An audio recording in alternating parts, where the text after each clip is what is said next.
Hello everybody, and in today's video I'll teach you guys how to fix your Snapchat sound not working.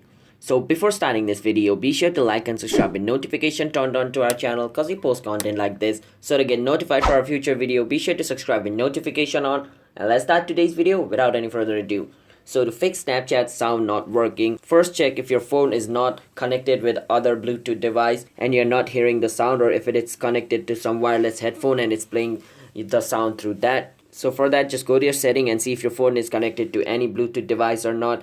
And if it is not connected and still not playing, then you can just literally, log out of your Instagram and log in again. That should fix it. And if it's still not working, then you can just restart your phone, because there might be some problem with your phone. You can just hold on your power button and restart your phone, and that might fix it. But if it's still not working, then the other thing you can do is uninstall and install Snapchat again, and that should fix it.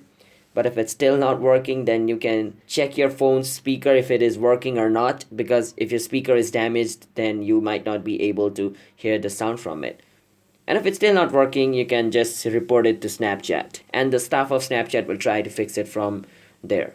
So yeah, if you guys found this video helpful, then be sure to like and subscribe with notification turned on, and comment down below what type of video we should make next, and I'll be signing out. Have a nice day everybody. Peace out.